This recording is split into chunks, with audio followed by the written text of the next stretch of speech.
Hi everyone, my name is Collette Mitrega. I'm a Thermomix consultant here in Australia with customers in every state. If you're looking for a Thermomix, please reach out. I'd love to help and support you on that journey. And territory. And territories. I always forget the wonderful territory, sorry guys. Now, tonight I'm just doing something super light for myself. We had Chinese takeout last night and there was always so much left over, and Andrew has been nibbling on that today, so he's not that hungry. So I get to cook something that I really like, and it's something with really anything goes. It's a light and super easy pasta dish. It's a combination of Thermomix and traditional cooking, but it takes no time at all to whip up. So what I've got in this Thermomix bowl is some penne that I have actually just cooked through. So I've just put about a litre and a half of water in here. I've brought it to the boil and use the kettle mode if you've got a TM6, if not up to 100 degrees. And then I've added in my penne. I've added in about 3 handfuls, which is more than enough for me.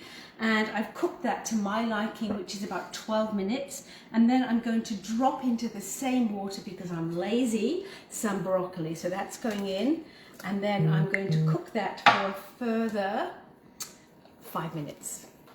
So I'm going to cook that with the lid on, and the measuring cup, sorry, the simmering basket is going on because I'm cooking at 100 degrees. So I'm going to go for 5 minutes.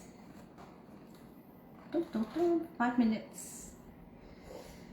Okay, at 100 degrees.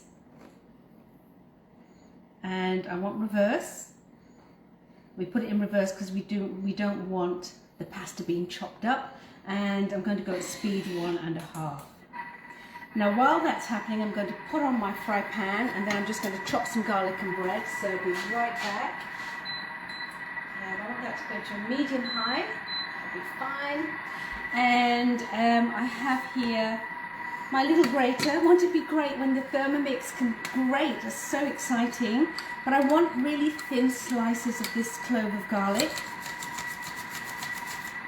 These are super thin. I might actually bring it up one more. That's better. Beautiful. Put this one back in. And there you go. Lovely. So nice crispy pieces of garlic, and I'm just going to whiz these to one side. And then this is some of that beautiful bread that I make in the beautiful Fira cast iron cookware. The buttermilk bread? The buttermilk bread, which is so good. And this bit, I froze half the loaf, and this is now about 2 days old. And what I'm going to do is I'm just going to use a little bit of this for some chunky bits of bread, because I do love some bread chunks. And that's where did you get the slicer for your garlic? So that was from Kitchen Warehouse. I've shown you that many times before. It's about $40. But what I like about it is, I hope the mix shop gets these in. I have recommended them. It's P&L, I think it's called, professional. But it's just super easy to use without being messy or awkward. So that's good. I've got the garlic there. That's what I want. So Andrew, you might want to come around this side. It might be a little bit easier because that's cooking away. So my pan is now nice and hot. And what I want to do, the pan's hot, so now I can actually add in about a tablespoon of olive oil. And I am going to saute it off shallot and some onions. If I had some prosciutto, that would be my choice, but I don't. So I'm just going to really saute these off nice and slowly. Yeah. I have to say, Andrew, you do the best sliced bacon. Even the dog comes in the kitchen when you're cooking bacon. So crispy. Well, it smells good. I mean, onion and bacon, that's going to draw anyone into the kitchen, isn't it? Alright, so you just want to take this nice and far. Now, this is one of these pasta dishes that you can really add in what you want to. It could be salami that you've got in here. If you've got a sausage left, take the sausage out of the casing and make little sausage balls with it and pop it in here. They would be delicious too. So, you know, just think about what you've got in the fridge and how you can actually use that. So, yes, you could certainly saute all this in the Thermomix, but the Thermomix is looking after the pasta for me, so I'm just going to do this bit here. Looking good.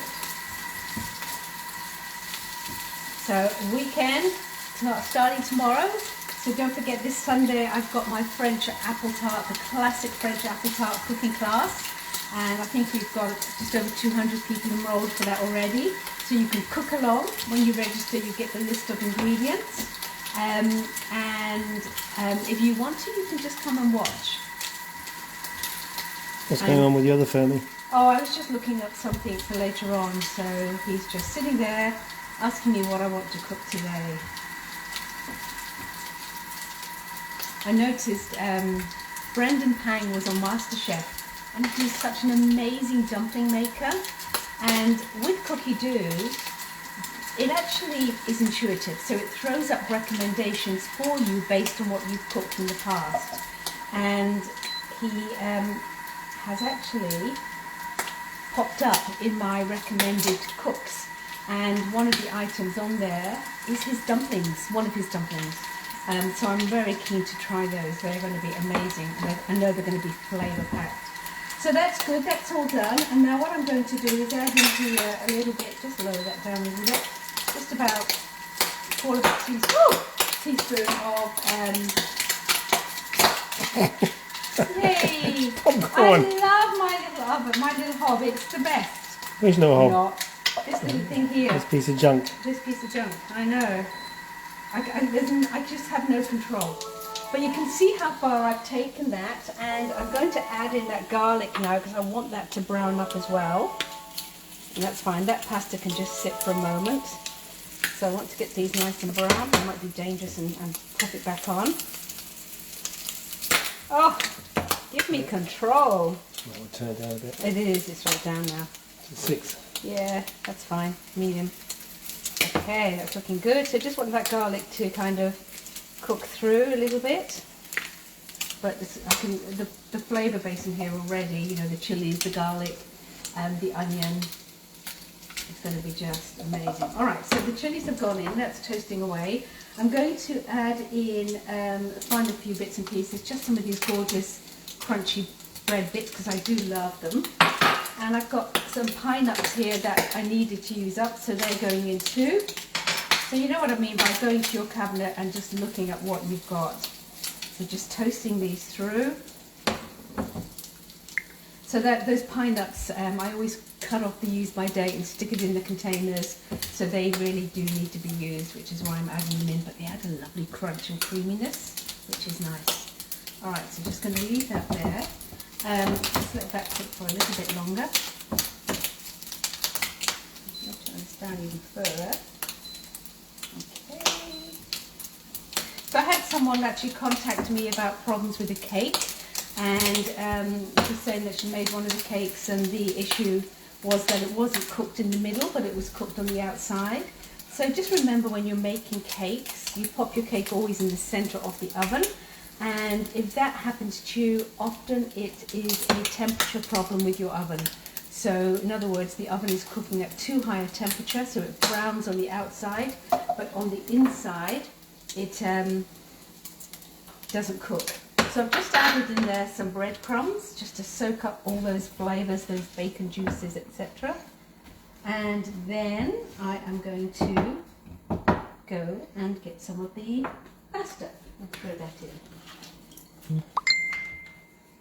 Okay, so here we go. I don't have so much here, so I'm going to use my basket here as my drainer. Just draining that in. Perfection. Okay, just give that a toss. Now we don't want to get rid of all the water, we certainly want some of that water, so that's now going to go into here.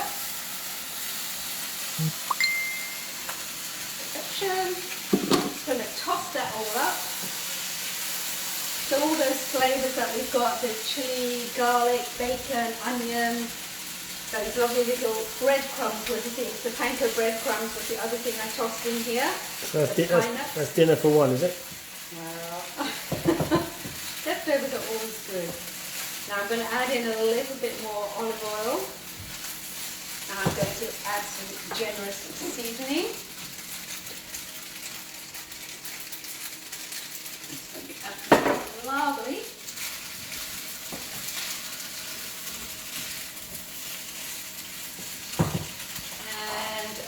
Some seasoning, a little bit of salt, and a little pepper, more pepper,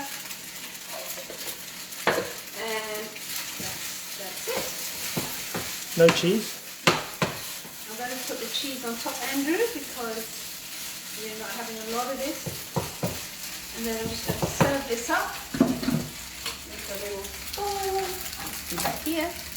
You can see how quick this was. Leftover kind of pasta dinner, and it's going to be lovely. If you wanted, you could run some cream through that. But what I love about this is that it's just so light and very yummy.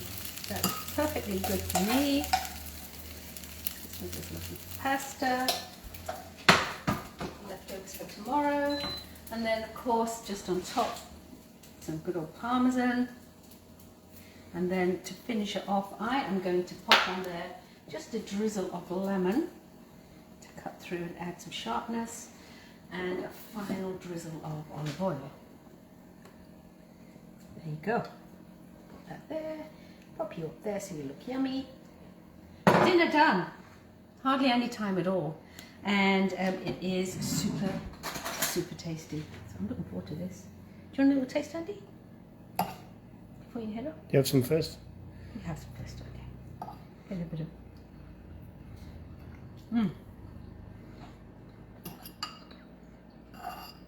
Actually, surprisingly, it always surprises me.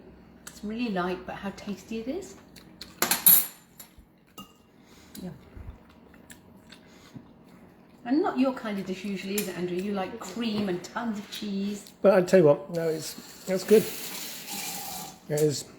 That's really good. So remember that basic leftover kind of Very dinner. tasty. It is very tasty. And Oh, a bit of chilli there, and a bit of cheese. And... So just pop your pasta in with the water that has been boiled. Remember, because we're cooking at over 100 degrees, it's very simply we just pop on the basket on top, and then you cook that for however long you want your pasta to cook. Mine is about 5 minutes. Toss in the broccoli, and then over to the pan and add whatever flavours you want in with that pasta. Absolutely delicious. So I'm going to join this. I've got a nice bottle of beer here. It's Friday night, and we are watching Walking Dead. I'm a bit of a zombie fan. Not zombie, they're zombies, yeah, zombie fan. And I like The Walking Dead because they're quite slow. And we watched it ages and ages ago. So we're just doing a bit of a rerun here in the Mitrega household. So that's me for tonight. Thank you so much for your time. Don't forget, every Sunday night at 7 o'clock on Zoom, I have an open demo. That means you can invite one of your friends, or if you've got a TM5 and you're thinking of upgrading, you can come along, learn more about the Thermomix, and see how easy it is to cook a beautiful mushroom risotto in the Thermomix. Have all those questions answered so you can make a decision whether or not it's for you. And if you bring a friend along, host rewards apply. And please remember, at the moment, it's a great time to do a demo because we've got a double host reward offer. And that ends, I think it's the first week in September. So now's a great time to get on that phone and say, hey Collette, you know, I've got a friend here who is curious about the Thermomix, can we Zoom in together? Or invite them to that Sunday night demo. So that's me for now, and next month is a great month because I'm looking forward to going somewhere, aren't I, Andrew? And you're not coming. No. I am off, thank you everybody. I am off to Ayers Rock with Thermomix, and their top consultants are being spoilt totally for a few days, and I am going to really enjoy myself very much. So that's it for now. I will speak to you all again soon. Bye. Say goodbye, Andrew. Bye, Andrew. Yum. This is so yummy. How tasty. I love the broccoli in it. And the cheese has become melty. Give me want more. some more? Give me This more. is too healthy. I wasn't going to have any, but... Usually too healthy. And I have bread. Oh, crunchy and beautiful. Good.